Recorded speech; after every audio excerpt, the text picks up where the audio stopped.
And we are live with a country agent, Angus McLaren from Miller and James. Welcome to the show. Thanks very much, Mark. Yes, city versus country. Welcome to Morning Minutes. Myself, Michael BURGIO, Mark Novak, and special guest, Angus McLaren. Angus, how are you? Yeah, really well. Thanks, Michael. Thanks for having me on the show this morning. Not a problem. Let's get into it, Mark. What's city versus country? Like, I think what are Angus, what are the biggest differences straight away that you do daily with type of property compared to us in the city? Look, we've got a lot of similarities and there are a few differences. So, I mean, we sell a lot of farms in our business. So selling a farm is completely different to selling a residential property, for example. And, you know, our clientele have different expectations and the way we market our property is certainly different to the way you might market a property in the city. So we've got to be very conscious that our vendors have got, you know, probably a little bit more conservative when it comes to their personalities and the way they want their properties marketed. So it just means that we use a different sort of marketing campaign and different methods to get the property out into the marketplace. So, Angus, just to qualify what you do and who you are, where you are and stuff like that. So you're in Temora. Where is Temora in Australia? Yeah, okay. I thought everyone knew where Temora was, Mark, but for the ill-informed out there, Temora is approximately 4.5 hours west of Sydney. It's in the central southern New South Wales, probably about an hour north of Wagga. Most people would know where Wagga, or would have a vague idea where Wagga Wagga is. And then we've got Griffith to our west.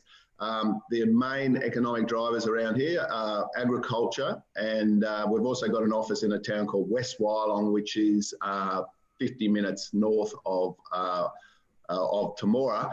Gundagai. We did have one in Gundagai, but it shut down earlier this year. But we're still servicing that town. So even though we're based in Temora and West Wyalong, we actually service quite a big area throughout the whole southwest slopes. And the two main drivers out here are agriculture and gold mining. Oh, really? Gold mining? There's a big gold mine in West Wyalong. Okay.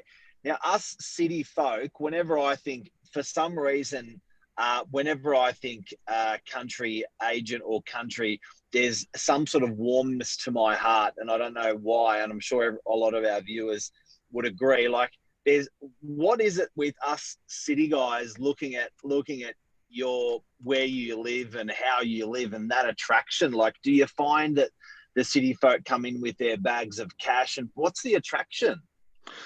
Oh, look, I think, you know, at the back of our mind and our culture, I mean, Australia, even though it's ironic, isn't it, that we're the most urbanised country in the world, most people live in cities, but when they think about Australia, people think about the outback, they think about, you know, Henry Lawson versus Banjo Patterson. There's a lot of romanticism that goes with all that. So I think, you know, I always find when I travel down to Sydney that, you know, everyone's very empathetic. They want to hear about your stories in the bush. And I think, you know, yeah, absolutely. And that, you know, I get that feeling. So I often think, you know, when people are successful in the city, the first thing they want to do is come out and buy a farm, actually. So, you know, we do get a few people doing that, which is always good to see. Were you always farm life or in the country, you could say, Angus? Yeah, Michael, I was. I've lived in a little town near Barmedman is where I live. I was born and bred, third generation on a farm. And I went away to boarding school, came back and worked on that farm for 20 years with the family. And then I moved into the real estate industry after that. I've still got my farm, which I work every day and live on with my darling wife. But my main business now is real estate. And you are officially, apparently, the best-looking real estate couple in rural Australia. Is this true? I'm not even sure we'd be the best-looking couple in Temora, but in real estate. But no, maybe my wife probably would be up there. But unfortunately, I bring the team down a little bit. Yeah, no, I met you at a barbecue about. I remember 10 years ago, we had a fundraising barbecue and bit of a glamour couple, ladies and gentlemen. I just have to say. So, okay, the attraction to rural, something that I've noticed, and correct me if I'm wrong, we agents in Sydney have been affected. Purchasers, sellers have been affected. It seems that your part of the woods I won't use the word immune, but social distancing, COVID-19, last 8 weeks. How have you found it out there? It hasn't. It's been nowhere near as bad out here, Mark. So we've got 12 staff in the 2 offices, so we haven't stood anyone down. Everyone's been coming to work every day. Obviously, we've got a property management section of our business. They've been really busy. Residential, for a few weeks, the phones did stop ringing. But we were very active on social media, trying to emulate guys like yourself. Although not to the same degree, but that's where we felt that there was an opportunity, because everyone was at home and on their phones and on their computers and looking for content. So we did a lot of that. And on the farm side of things, we didn't see any drop off at all. So if I can, unbelievable. When you think about it, in the good old days when you had kings and queens going back to England and Europe.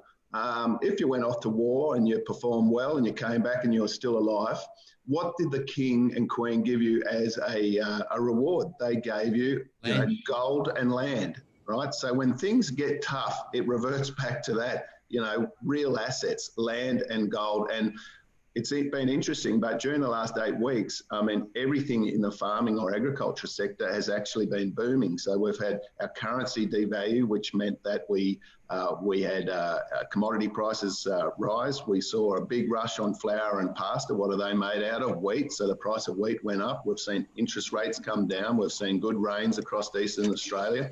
We've seen stock prices at record levels. So in actual fact, there's never been a better time to be farming. So that industry, in fact, has strangely enough benefited from this pandemic. I can't tell you how good that makes me feel.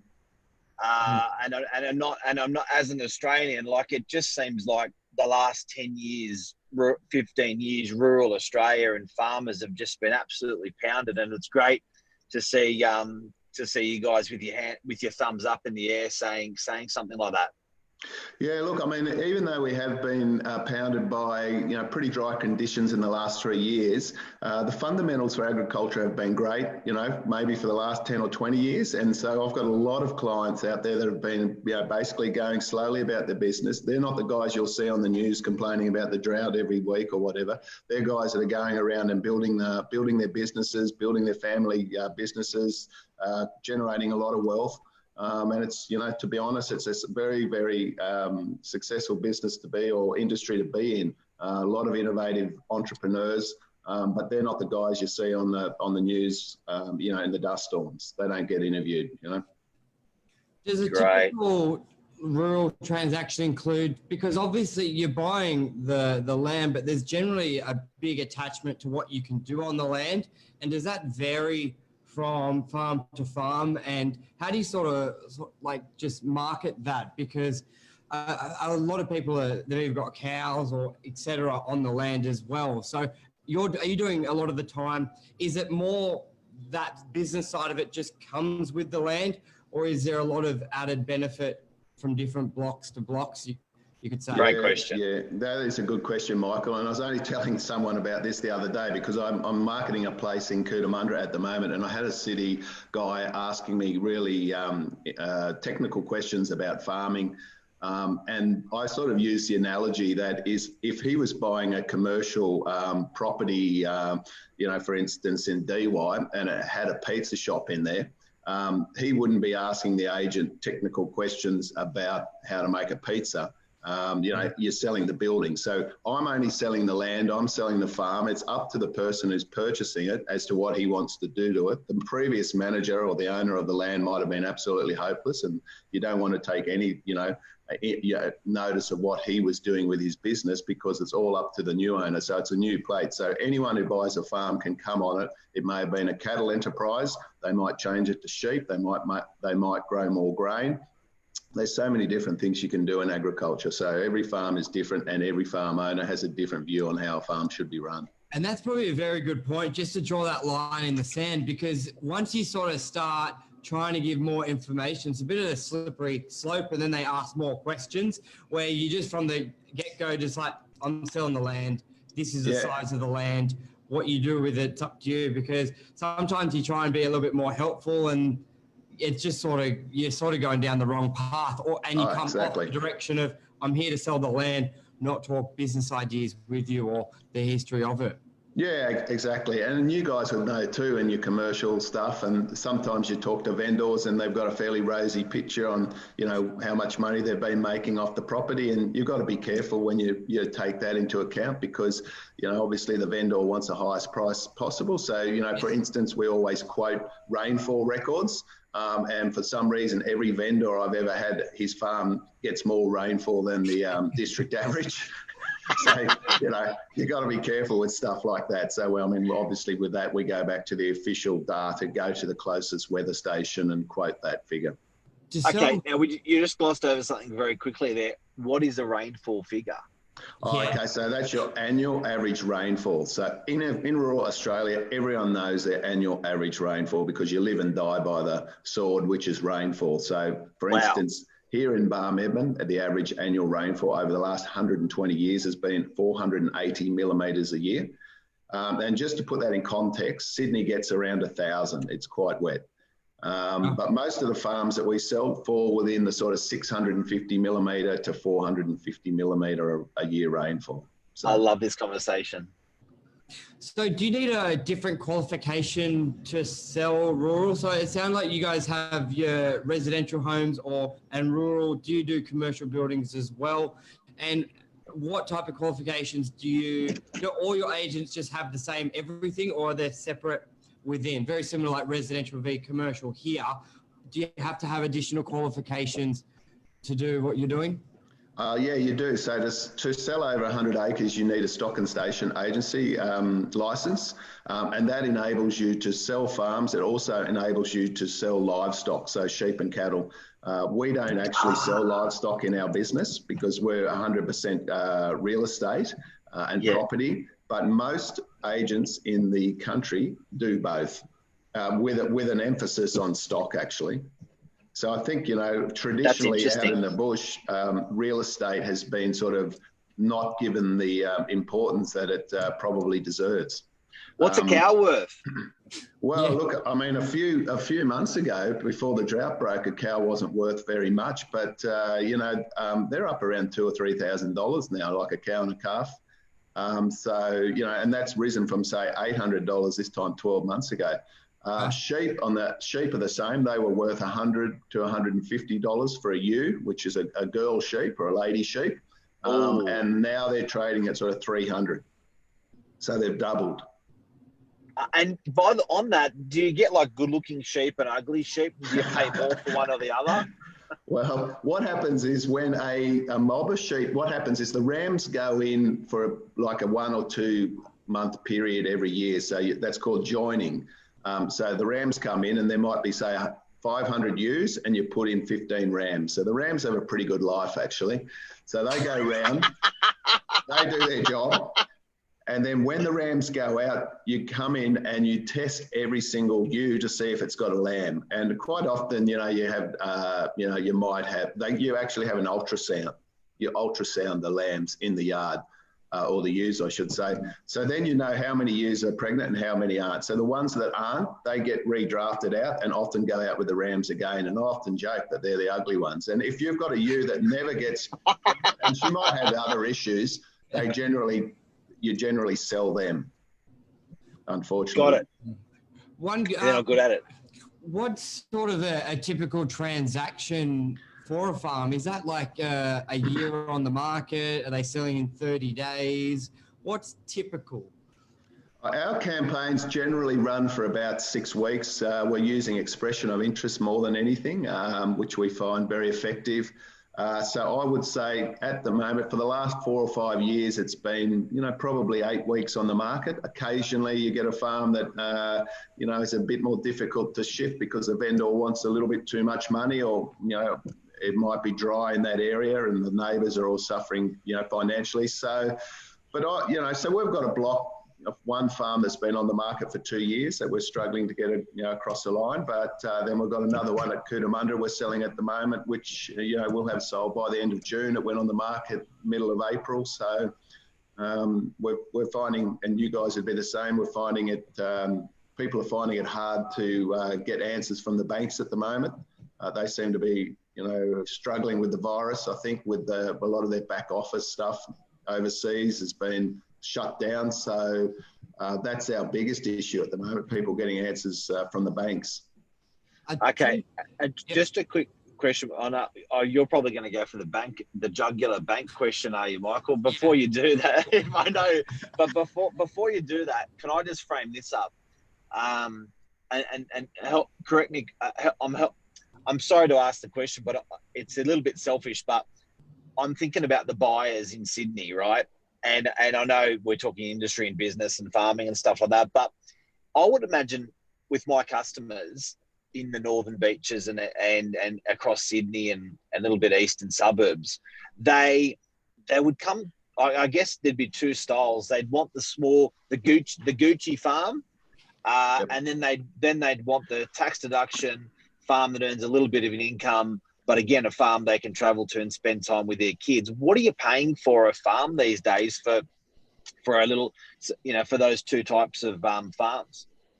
Yeah, good question, Mark, because they're two completely different investments. And that's what I always say when an investor or someone in Sydney rings me. I'll say, well, what do you want? Do you want the Gucci style? I like that. I like that, actually. I might start using it, the Gucci style. Or do you just want something that you're going to make some money out of? And they're two distinctive investments. So basically, the Gucci style, 500 acres to 1,000 acres, maybe 200 acres, they start at Bowral and come all the way out to, say, Cootamundra. That's about as far, 4 hours out of Sydney is about as far as anyone's prepared to drive on the weekend. 4 hours, okay. Yep. Must have a beautiful homestead. Livestock, they want vistas, so they want rolling hills, and if they can have a creek or a little river, that's perfect. So they're actually very expensive. They'll never make any money out of them. They will get capital gain, but they'll never be able to operate them because they're too small, because in agriculture, it's all about scale. So we've actually got a very big business. We've been sort of growing it for the last 10 years where we manage properties for investors. And what happens is the investors just come out, they say, we want to buy we want to be exposed to agriculture. We don't want to live there. We don't care about it. We just want exposure to agriculture. Wow. The only way to do that is if you want to run it yourself, you need $10 million to start, to get you in the starting blocks. If you want to run it yourself or put a manager on, because you need scale. But if you just want to have exposure to agriculture, what we suggest is that you come out and you buy a farm. You could get one for as little as $1 million. And then you lease it out. So basically, it's just like owning a commercial building, and then you put a tenant on it, and then you just get your, it's 6 monthly in advance. So you get paid twice a year, 6 monthly in advance. You can probably get now a 4 to 4.5% return. When we started 10 years ago, we were up between 5 and 6, but obviously yields have come down because prices have gone up in everything. And we've got people in Switzerland that own farms out here, have never seen them and never will see them. But they trust us to buy a property for them and then manage it. So we find the tenant and then we just manage it. It's like property management. So we've got properties in Western Australia, Queensland, New South Wales, probably a couple $100 million under management. Yeah, it's a growing industry. Or a growing. So it's 1 to 10 million for the working farm, depending on how hard you want to work it. What's the Gucci farm cost? Well, in the Southern Highlands, they start off. You're not going to get anything decent. 200 acres maybe for $6 million. There's nothing cheap there. And so a lot of this value would be tied up in proximity to the city and this type of structure on that land. Yeah. Yeah, correct. And I mean, that's why the Southern Highlands are so popular. It's close to Sydney. It also does rain a lot up there. So, and it's beautiful basalt soil. So it's quite productive. But from an economic point of view, you'd never get an economic return off a farm there. And I think, how do people finance it? Are these generally all cash buyers? And because if I'm just coming from Sydney and you just want a lifestyle change, you may go up there twice a year.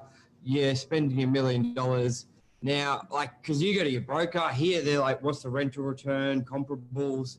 How would you do it there? Are you just pre-framing to purchasers if they're calling from Sydney saying it's all cash or don't bother? Or how do you demonstrate what the income could be? What sort of, yeah. Well, there's plenty of farm consultants in the bush, so I often point them in the direction of a farm consultant if they have no idea and if they are looking to run a farm themselves.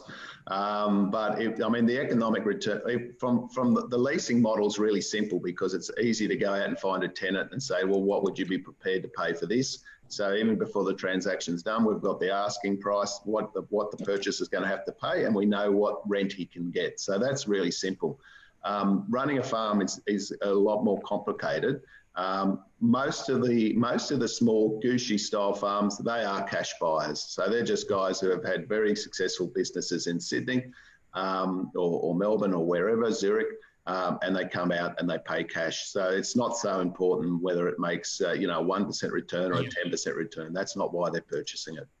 And a lot of so when you get a call from someone from Sydney or Melbourne, is that when you take that call, is that like they're my core business, or here's another person just dancing with a lifestyle that they never do and they're a bit of a time waster because a lot of your deals are done within the area? People just upsizing, downsizing, changing farms, or is most of the business from externally? I'd say 80% of the business is local. Okay. Neighbours or people on our database, some of the big corporate farmers that operate all through Australia. We know it's only a small industry, so we know them all. If a farm comes up that we think might be of interest to them, we give them a call. But it's normally local interest, and maybe, I don't know, I've never done the research, but 40 or 50% of the time, maybe it's a neighbour. Maybe not quite as high as that, but quite often. What's the most annoying call you'll get from Sydney? Yeah. I can't. I don't Typical. think I can talk. Typical, yeah. Oh, no, I can't really say on a live show. I don't think. But you often get people who have absolutely no idea. So we've done I can't. I don't think. I reckon it's my mother-in-law. Yeah, your mother-in-law's great. I've seen her on all of Lisa's feeds, and I quite like her actually. She's a real character, but she'd have plenty of cash too, so she should give me a call. She would love a Gushy style farm. She's been talking about farms for 20 years. Oh, farm! She's that perfect dreamer of a farm, and there's a lot of people that aspire over it. That's for sure. On behalf of all the agents watching, I think everyone's probably thinking it. Commission figures. Are they, Sydney's on average, say 2%? Where does the country sit there? Lower, much higher? I know some commercial properties can sit when it can be like 4%. Like where does your average percentage, and does it vary? It definitely varies. So on the bigger jobs, we'll cut our commission, and on the smaller jobs, it can be higher than 2%. So I would say, basically we would be averaging around 2% for sure. Okay. And then depending on the size of the job, obviously we can vary and talk to everyone. How can we help you? Well, look, as I said, Mark, self-isolation for the last 8 weeks. We've been doing it for 25 years, or I have. It's just part of the norm out here. So if you're worried about this pandemic, it's time to get out to tomorrow because, it's business as usual. But, look, really, I think that as an asset class, rural has always been frowned upon because people do look in the media, look at the media all the time, and they see the stories about droughts, floods. There's an old story, I think, in the media, if it bleeds, people read. So they're always looking for people, with a story. And if you go out and interview someone who's just had a good year on the farm and he's turning over and he's increasing his wealth by 7% every year, that's not a story. You want someone who's struggling and, he's got a dust storm and his paddocks are blowing away and his cattle are dying. Now, that's a story. So that's what people see. And Yeah, so everyone isn't that goes, true? yeah, So something that we may have, I think I've missed is probably the biggest reason to get into a farm, making money. So what sort of capital growth would someone expect typically if they were going to buy an asset like a farm? And does it change in different areas? So is it doubling in 10 years or 20 years, or capital growth? yeah, Or is there no capital growth? it's actually doubling every 10 years. It's exactly the same as Sydney real estate. Wow. So it's been quite impressive. And so, Wow. yeah, it goes up. And, the interesting thing is that what happens is that most farmers, they live for farming. So if they make a profit, they either buy their neighbour out or they buy an extra tractor or try and become more efficient. They actually capitalise their profits. So all their profits end up going into the land prices. So that's why the land prices keep going up, because that's what farmers do. They want to continually expand. So they have a business. They have two sons. They've got to buy a property for each son. So it creates a lot of competitive tension for more country, because they're not making any more of it. So you just see a gradual tick up of land prices the whole time. And it's been an incredibly good investment for anyone who's been in it the last probably 50 years, but, there's, certainly the last 10 or 20. It's very And there's safe. and when a farmer retires and gets old and he's 75 and 85, does he end up in the city or does he end up on the farm? No, they normally retire to the local town. So, I mean, if they're around tomorrow, they'd move in there. If they're in the West Wyalong, they'll move there. So, they tend to stick where their family is. Obviously, if they've had daughters and they've all moved to Sydney, they might retire to Sydney. But generally speaking, they'd be somewhere local. What a great interview. Thank you, buddy. That's incredible. And Michael, you got any more questions? There's so many things go through your mind, doesn't it?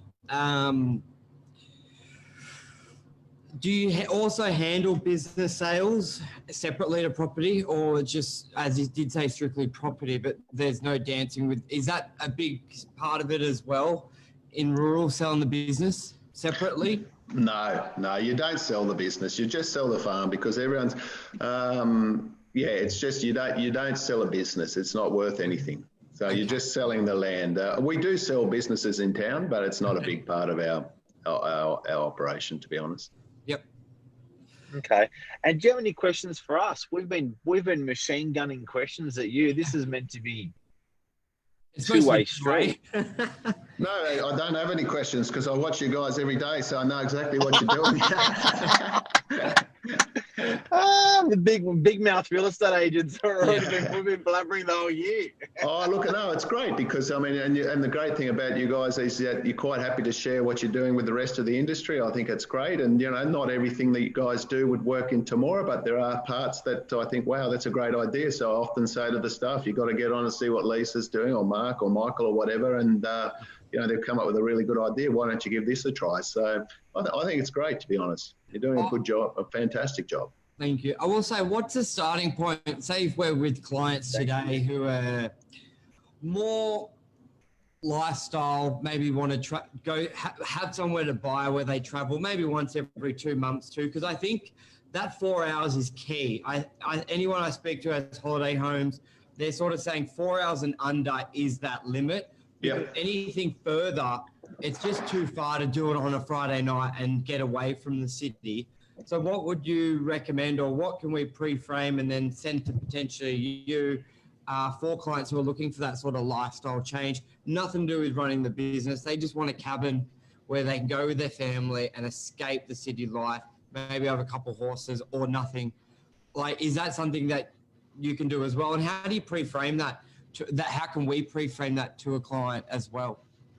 Yeah, no, that's a good question, Michael. I mean, basically, a lifestyle block, I guess 2 to 3 hours from Sydney, you'd be looking anywhere from sort of, you could probably get a small bare block for $500,000, but something with a dwelling on it, you'd be looking more 700 to 800, and with a substantial dwelling, maybe a couple of $1 million would get you at the table. So that's the sort of money you'd be looking at.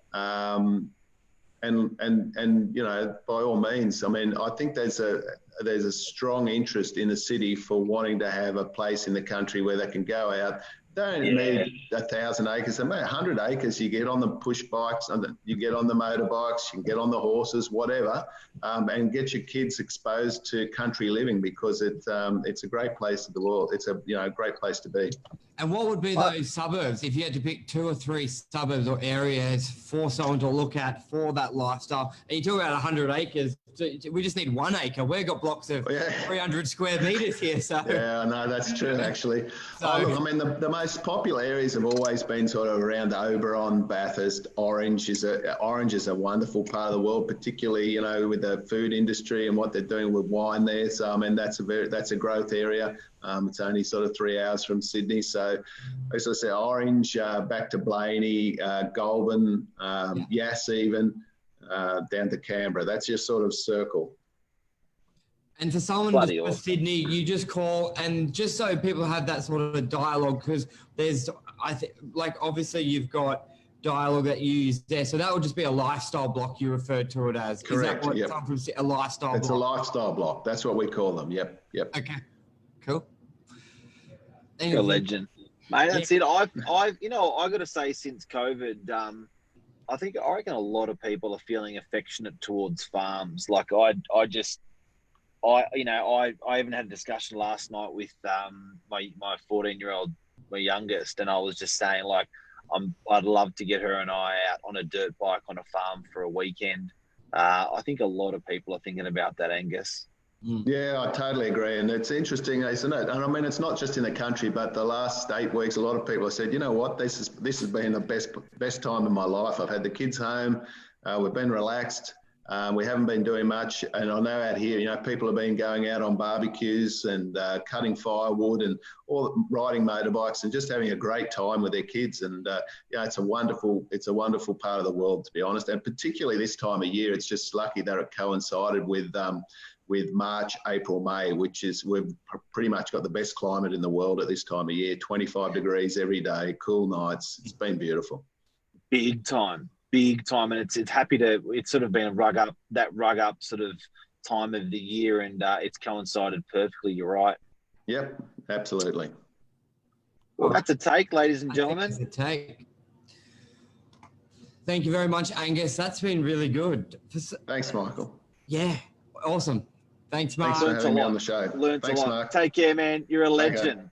Cheers. Love to come and see you soon. Okay, mate. You'll have to do that. See you, buddy. Bye. Yeah, see you, man. Bye. Okay.